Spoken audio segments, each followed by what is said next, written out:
detalhes que Marcos não trouxe e que também João também não trouxe. E uma das coisas que nós precisamos aprender a título de introdução é a expressão "e logo ordenou Jesus que os seus discípulos entrassem no barco". Quando Jesus está convidando os discípulos para entrar dentro dessa embarcação, eu vejo aqui o Senhor com pelo menos dois propósitos na sua mente.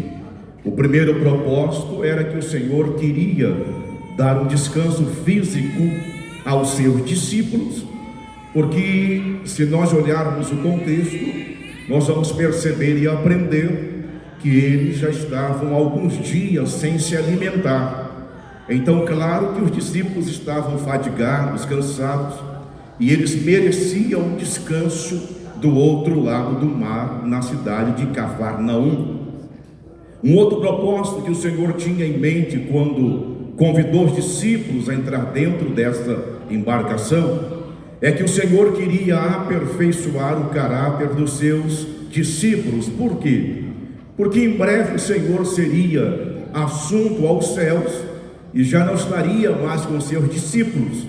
Então eles dariam continuidade a tudo aquilo que o Senhor iniciou a fazer. E eles então, para realizar a obra do Senhor nosso Deus, eles precisavam ter essas experiências com o Senhor Jesus. Claro que nós entendemos aqui que esses homens, por mais que tiveram grandes experiências com o Senhor, em momentos da vida dos discípulos, eles demonstraram imaturidade e falta de fé. Mas nós temos então aqui esses dois grandes propósitos, quando o Senhor está convidando os discípulos para entrar dentro dessa embarcação. Uma outra coisa que precisamos analisar no texto é que Mateus ele usa a expressão ordenar, logo ordenou. Só que quando nós vamos para Marcos capítulo 6, a partir do versículo 43, Marcos ele é um pouco mais categórico, um pouco mais enfático, quando Marcos vai dizer que Jesus obrigou os discípulos a entrar dentro dessa embarcação. O interessante é que a expressão obrigar em Marcos capítulo 6, do grego anagikazo, significa que o Senhor obrigou eles com força, ou seja, eles não tinham alternativa, não tinham uma outra opção a não ser entrar dentro dessa embarcação.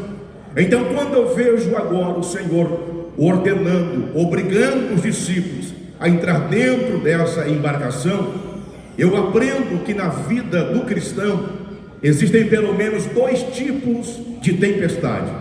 A primeira tempestade é aquela de Jonas, capítulo 1, quando o Senhor ordena que ele vai para Nínive, porém o desejo de Jonas era ir para uma outra localidade, Tarsis, que hoje é a atual Espanha.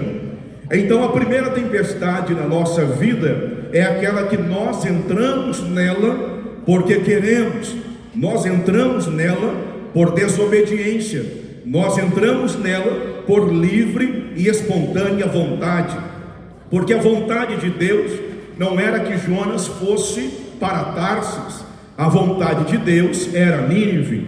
Então quando nós entramos dentro dessa tempestade, você pode aprender pela passagem bíblica de Jonas capítulo 1, que não só sofre Jonas, mas todos aqueles que estavam ao seu lado. Então é por isso que nós precisamos ter muito cuidado, para que quando Deus falar para nós alguma coisa, nós obedecermos a sua voz. Porque quando nós não obedecemos a voz do Senhor nosso Deus, nós então estamos entrando dentro de uma tempestade a qual nós mesmos causamos na nossa vida. E geralmente a responsabilidade de Deus com essa primeira tipo de tempestade, ela é praticamente nula. Por quê? Porque você entrou. Deus disse para não ir e você foi. Deus disse esquerda e você foi para a direita. Deus disse para você ficar e você foi. Então nós precisamos entender que essa é a primeira tempestade. E a segunda tempestade que nós encontramos aqui nesse texto é o que está aqui no capítulo 14 do Evangelho segundo Mateus. A Bíblia vai dizer que o próprio Senhor está ocasionando, circunstanciando essa tempestade na vida dos seus discípulos. Ou seja, Jesus quem convidou, Jesus quem obrigou. Só que existe uma grande diferença da segunda para a primeira. Por quê? A primeira, Jonas entrou porque quis. A segunda, os discípulos entrou porque o Senhor quem ocasionou a tempestade na vida dos discípulos. E a grande diferença da primeira para a segunda é que na segunda os discípulos não estavam sozinhos na embarcação, Jesus estava lá. Então, irmãos, nós precisamos aprender uma coisa: às vezes nós passamos pelas tempestades da vida, pelas turbulências, pelos intempéries, e às vezes nós achamos que a embarcação ela vai naufragar. Mas você precisa ter convicção de uma coisa: se foi o próprio Senhor que está circunstanciando esse momento, essa tempestade na sua vida, você pode ficar tranquilo. Por quê? Porque Jesus está no controle da embarcação. Então, Jesus estando no controle, Jesus estando no comando, pode vir tempestade, pode vir furacão, pode vir todo tipo de percalço, de problema, que a embarcação ela não vai naufragar, porque Jesus está no controle da situação. Agora, uma outra coisa que nós achamos interessante analisando o texto é que Jesus vai tomar aqui uma atitude. Ele vai subir ao monte, vai procurar um lugar reservado, e a Bíblia é clara, ele vai ficar sozinho naquele monte. Uma coisa interessante aqui que nós aprendemos, o que nós podemos extrair daqui? Podemos aprender que vai haver momentos na nossa vida cristã em que nós precisaremos tirar um tempo a sós com Deus. Você já reparou que uma das expressões que mais está na nossa boca, no nosso linguajar, é a palavra correria? Pastor, eu não cheguei cedo porque estava numa correria. Pastor, não fui no culto de ensino porque estava numa correria. Eu não fui à escola bíblica dominical porque estava numa correria. E nós estamos correndo demais. Corremos muito a ponto de não estarmos mais tendo tempo para o Senhor. E precisamos voltar a esse tempo, ao tempo de Mateus capítulo 6, quando o Senhor está convidando a nós a entrarmos no nosso quarto, fecharmos a porta e orarmos ao Deus que vai te ouvir e vai te recompensar. Então, às vezes nós questionamos com Deus: mas por que hoje não há tantos milagres como antigamente? Por que hoje já não há tantos sinais como antigamente? Por que hoje já não há tantos batismos como antigamente? É porque nós não oramos mais como antigamente. Nós não buscamos a Deus mais como antigamente. E nós precisamos voltar para esse quarto de oração. Precisamos reservar tempo com Deus. Eu me lembro que eu li uma reportagem sobre a questão das redes sociais, e elas têm roubado pelo menos 40% do nosso tempo. Você já reparou que nós não ficamos 1 hora de joelho, mas ficamos 2 horas nas redes sociais? Não conseguimos ficar 30 minutos de joelho, mas ficamos inúmeras horas navegando na internet.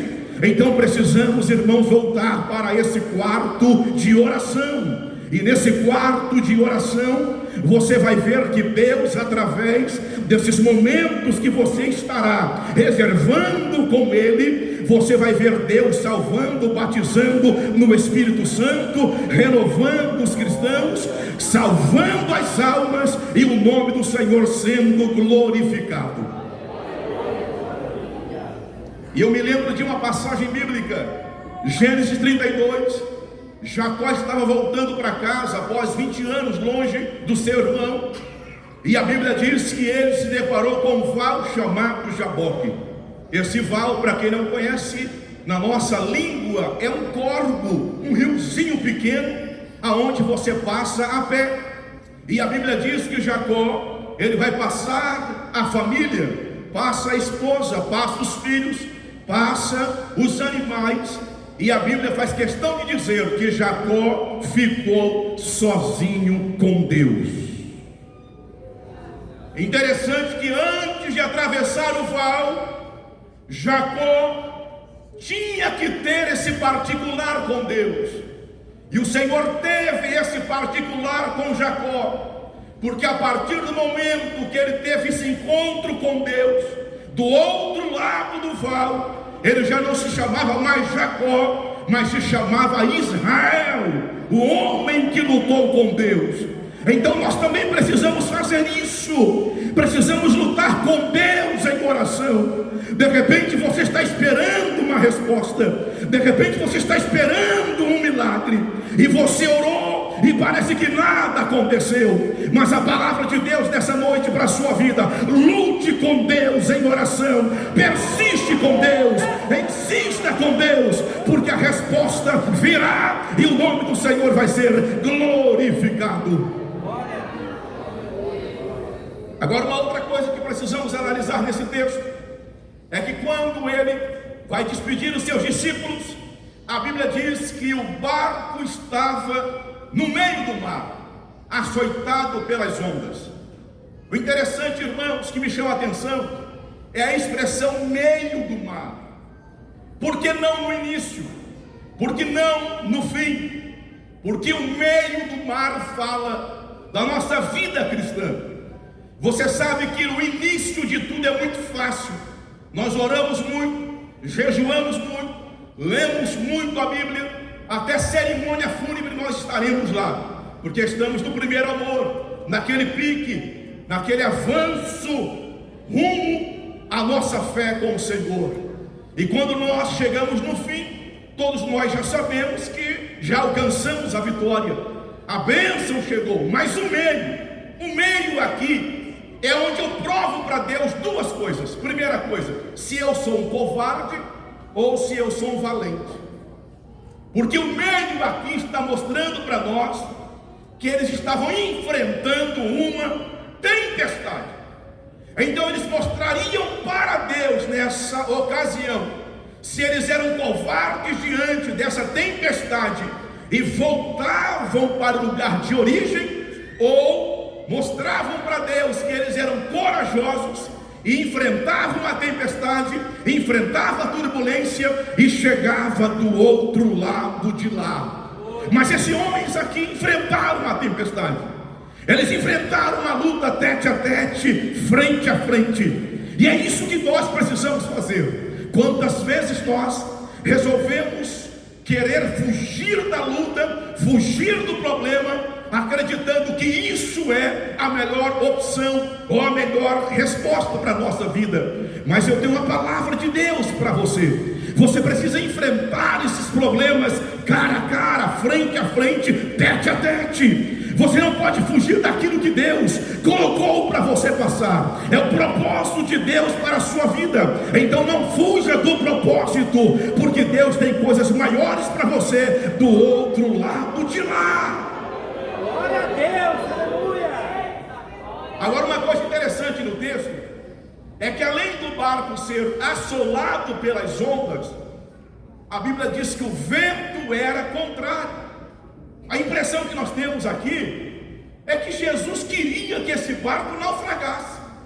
Porque imagina comigo, você estando em um barco onde as ondas estão assolapando, vindo contra a embarcação, e os discípulos com medo de morrer, e a Bíblia ainda diz que o vento ainda era contrário. Só que nós olhamos para essa expressão, vento contrário, nós entendemos aqui que o nosso Deus, ele é um Deus pedagogo. Por quê? Porque ele nos ensina através das grandes dificuldades da vida. E é isso que a gente precisa entender. Porque às vezes a gente questiona com Deus, murmura com Deus: mas por que eu estou passando por isso? Por que dessa enfermidade? Por que o do câncer? Por que desse problema, desse percalço, desse intempérie? Nós não deveríamos questionar Deus dessa maneira, mas a maneira correta seria o seguinte: Deus, o que o Senhor está querendo me ensinar com esse problema que eu estou enfrentando? Essa seria a melhor resposta para Deus. O que o Senhor quer me ensinar com essa enfermidade? O que o Senhor quer me ensinar com essa dificuldade? E Deus, Ele faz isso. Deus estava ensinando os discípulos através dos ventos contrários. O que são os ventos contrários? Ventos contrários são inúmeras coisas que acontecem com a gente. Às vezes você chega na sua empresa, o patrão te despediu. Às vezes a empresa que você gerencia, ela fale. Às vezes você está na sala do médico, o médico fala que você está em câncer já terminal. De repente alguém chega para você falando: olha, fulano faleceu, aconteceu um acidente. Então essas coisas da nossa vida são os ventos contrários, e a gente precisa saber gerenciar essas coisas que estão acontecendo com a nossa vida, porque isso que vem contra nós é para fazer com que nós nos fortalecemos diante da presença do Senhor. Por quê, pastor? Porque veja bem, quando você vai decolar no avião, o avião ele decola contra o vento, a favor do vento? Contra o vento. Contra o vento, pastor. Quando você solta uma pipa, a pipa ela sobe contra o vento, a favor do vento? Contra o vento. Então você percebe que o vento contrário para o avião é benéfico. Benéfico em pelo menos dois sentidos. Primeiro, vai fazer com que o avião alcance uma altitude e vai fazer com que o avião tenha equilíbrio no ar. Então é isso que o vento contrário que está soprando contra a tua vida está fazendo com você. Deus está te dando maturidade espiritual. Deus está te dando uma elevação espiritual. Até hoje você não entendeu o porquê de tudo isso que você tem passado. Até hoje você não entendeu de tudo isso que tem acontecido. Mas os ventos contrários são pedagógicos, porque Deus está ensinando verdades espirituais para a tua vida.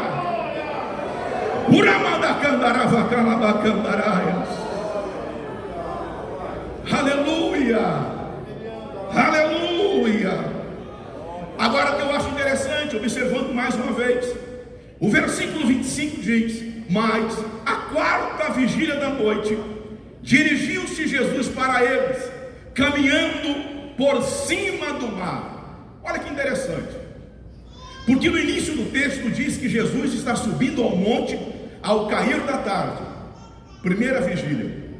Porque haviam as vigílias dos romanos e as vigílias dos judeus. A dos romanos eram 4 vigílias, dos judeus eram 3 vigílias. A primeira vigília das 6 às 9, segunda vigília das 9 à meia-noite, terceira vigília da meia-noite às 3, a quarta vigília das 3 às 6 da manhã. Então olha que interessante, Jesus sobe para o monte na primeira vigília, entre 5 às 6 horas da tarde. Ele está descendo do monte na última vigília, entre 4 a 5 horas da madrugada. O que me chama a atenção, e um detalhe que Mateus não tem, mas Marcos vai trazer, é que a Bíblia diz que enquanto Jesus estava descendo do monte, ele estava vendo os discípulos fadigados a remar. O que nós aprendemos aqui? Aprendemos um detalhe que não tem em Mateus, que não tem em Marcos, mas tem em João. João vai dizer que Jesus estava a uma distância dos discípulos entre 180 estádios, ou seja, 25 a 30 estádios. Cada estádio na Bíblia é 180 metros. Isso dá uma ideia que Jesus estava longe dos discípulos a uma distância de 5 quilômetros. Veja bem, Marcos vai dizer que enquanto Jesus descia do monte, ele estava vendo os discípulos fadigados a remar. O que nós aprendemos aqui, irmãos? Nós não estamos longe do olhar de Jesus. Não importa onde você está, não importa você mora, se é uma choupana, se é uma mansão, Jesus está de olho em você. Não diga que Deus te esqueceu, não diga que Deus não lembra mais de você, que não está vendo você, que não está olhando para você. Ele está de olho em você. Glória a Deus, aleluia. Agora, uma coisa básica aqui que todos nós sabemos é que aquilo que para os discípulos era um grande problema, Jesus vinha caminhando por cima. Mateus faz questão de frisar: e vinha caminhando por cima das águas. Aquilo que era problema para os discípulos, Jesus caminhava por cima.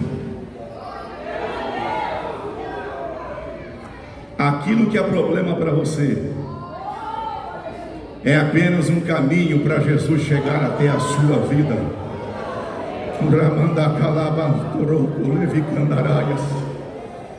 Você pode não estar entendendo esse processo que você tem passado.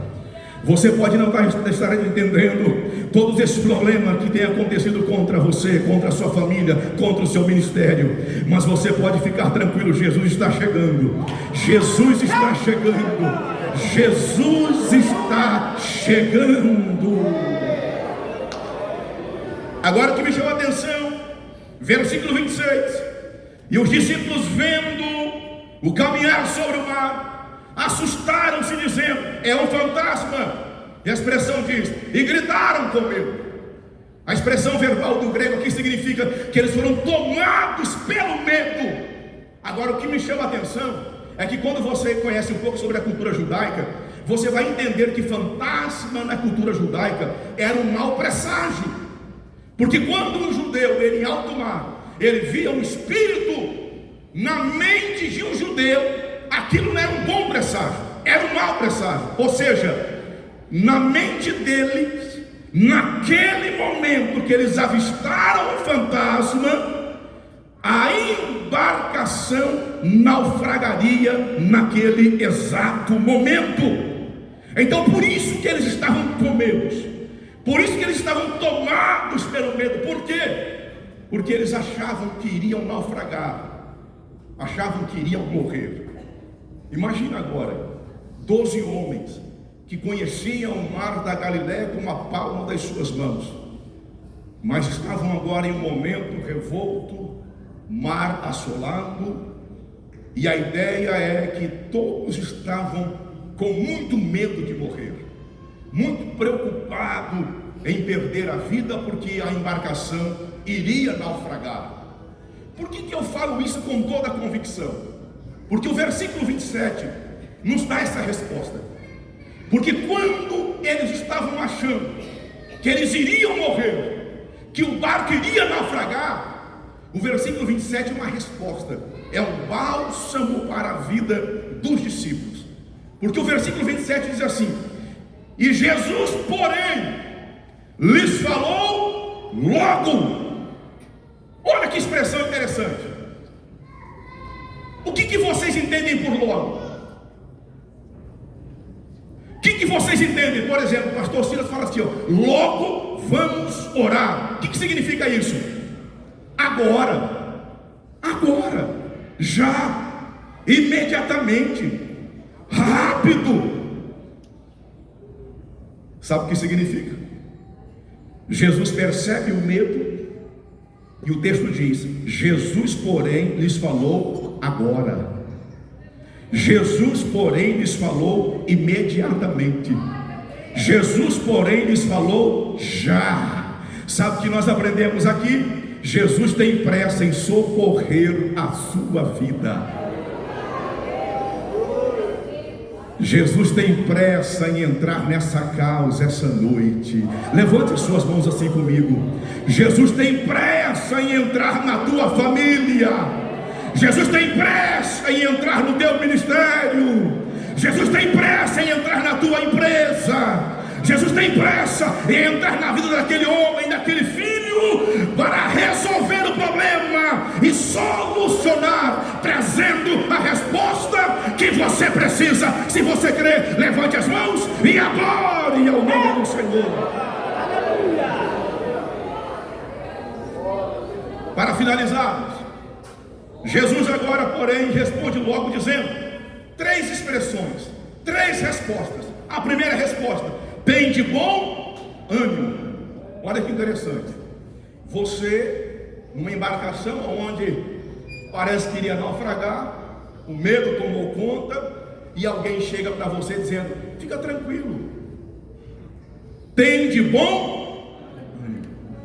Reparou na expressão tende? Ele não disse, irmã Rosângela, eu vou dar ânimo para vocês. Ele não disse isso.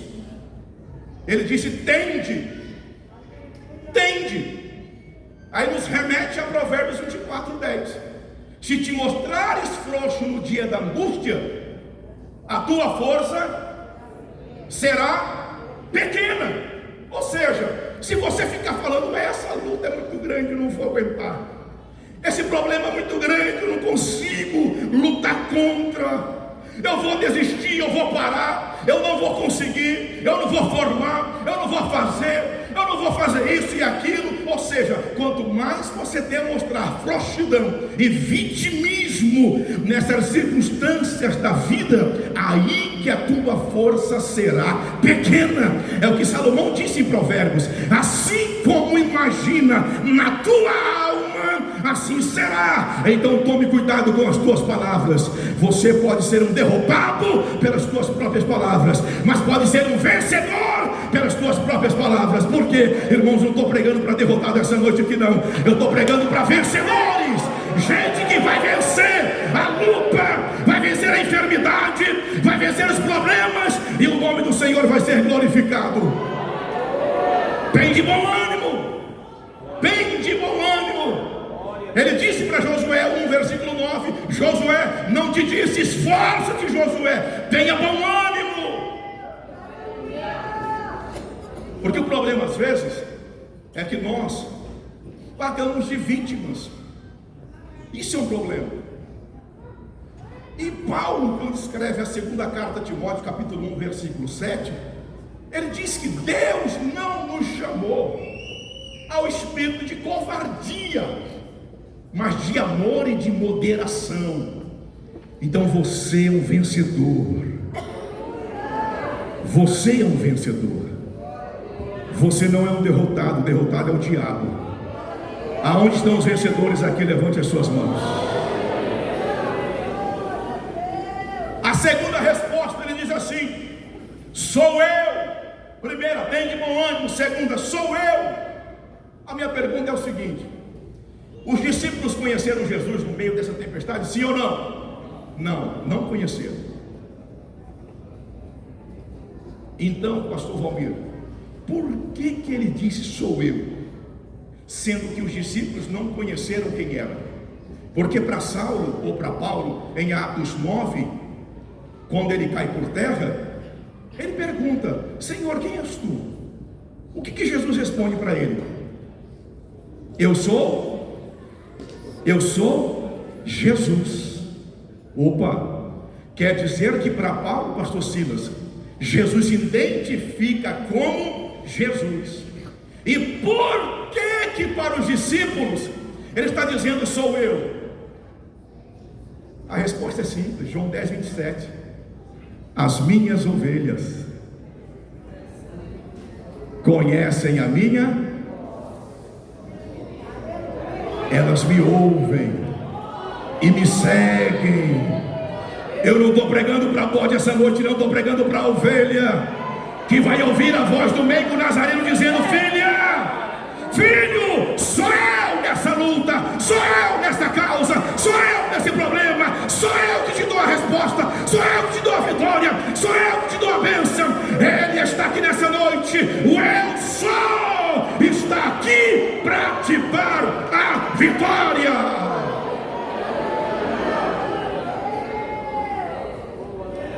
Aleluia,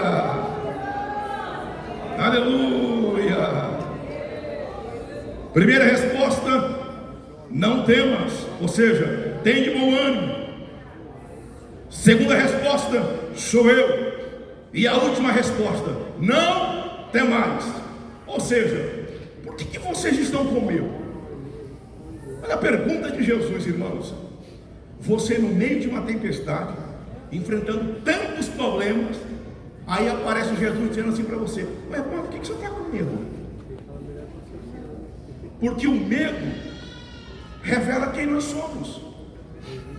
Porque quando eu conheço Deus a quem eu sirvo, eu posso ter convicção que o medo ele vai embora, porque a fé precisa aparecer. Então, quando eu tenho convicção, Deus a quem eu sirvo, irmãos, eu posso enfrentar até o Katrina, qualquer tipo de furacão. Eu sei que Jesus está no controle e meu barco não vai afundar. Não temas, ou seja, não tenham medo. E o medo tem dois lados, lado positivo e negativo. Qual é o lado positivo? Se eu colocar o dedo na tomada, eu sei que eu vou levar choque. É o lado positivo do medo. Mas o negativo, ele me paralisa. O medo, para o lado negativo, ele tira as minhas ações, tira as minhas atitudes. Eu fico paralisado sem saber o que fazer. Sabe quando você leva um susto? Você fica paralisado. Então nós precisamos entender que o medo, irmãos, nesse sentido negativo, é uma ferramenta do inimigo para tentar paralisar a sua vida, para deter a sua caminhada. Interessante para a gente entender isso aqui melhor, uma ilustração. Uma historinha diz que o senhor Medo foi visitar a casa da Dona Fé. Aí chegou na casa da Dona Fé e bateu. Tem alguém aí? Aí, pastor, diz que a Dona Fé abriu. Quando ela abriu, não tinha ninguém. Entenderam? Olha só, o senhor Medo foi visitar a Dona Fé. Chegou lá, tem alguém aí? Aí a Dona Fé foi abrir. Quando abriu, não tinha ninguém. O que significa isso? Aonde a fé chega, o medo vai embora. É isso que falta para você essa noite. É a fé que você tem e você não tem usado, porque a fé é uma ferramenta disponibilizada para a igreja e você precisa usar essa fé como a ferramenta que o Senhor lhe deu. Aonde a fé chega, o medo desaparece. E eu finalizo aqui falando sobre as 5 verdades sobre o não temas, em Isaías 41, a partir do versículo 10. Não temas, porque eu sou contigo. Não temas, porque eu sou teu Deus. Não temas, porque eu te esforço. Não temas, porque eu te ajudo. E não temas, porque eu te sustento. Aleluia! Se você crê nessa palavra, por favor, se coloque de pé. Aleluia! Aleluia! Enquanto os nossos irmãos estão se colocando de pé, eu gostaria de saber se no nosso meio tem alguém que não é crente, alguém que veio a convite. Você não é crente, está aqui no nosso meio. Eu gostaria que você levantasse a sua mão para mim te conhecer. Quem não é crente aqui? Levante a mão para me conhecer. Quem não é crente? Temos 1, 2, 3. Temos mais alguém? 4. Temos algumas pessoas. Eu gostaria de perguntar para os nossos amigos se vocês gostariam de receber a Cristo como Senhor e Salvador das suas vidas. Receber a Cristo como Senhor, como Salvador, e é aquele que estará no seu barco diante das grandes tempestades da vida. Aonde está a primeira pessoa e gostaria de vir aqui à frente e receber essa oração? Nós temos aqui já uma pessoa, nós temos aqui já um amigo. Aonde está a segunda pessoa? Aonde está a segunda pessoa? Pastor, aqui nós temos mais 3. A segunda e a terceira pessoa. Pastor, eu preciso reconciliar com o Senhor. Se você precisa, sai do seu lugar e venha correndo aqui na frente. Venha, em nome de Jesus. Venha correndo para cá, venha. Aonde está a quarta pessoa? Temos a quarta pessoa? Temos a quarta pessoa. Onde está? Meu tempo já está indo. Eu preciso parar. Temos a quarta. Se não temos, nós vamos orar. Temos 3 vidas aqui recebendo a Cristo como Senhor e Salvador das suas vidas. Vamos orar por elas, Pai. Te damos graças, Senhor, por esse momento que estamos aqui apresentando, Senhor, essas 3 almas preciosas, 3 vidas preciosas. Senhor, escreve o nome delas no livro da vida. Repreende a palavra contrária, repreende toda obra contrária. Ó Senhor, faça deles, Senhor, vasos de honra na tua casa. Abençoa eles, fortalece eles, dispensa graça e misericórdia para eles, para que eles sejam, Senhor, vencedores, Pai, em nome de Jesus Cristo. Assim, Senhor, eu te peço e agradeço, em nome de Jesus. Oh, glória a Deus. Assentai-vos um minutinho, irmãos.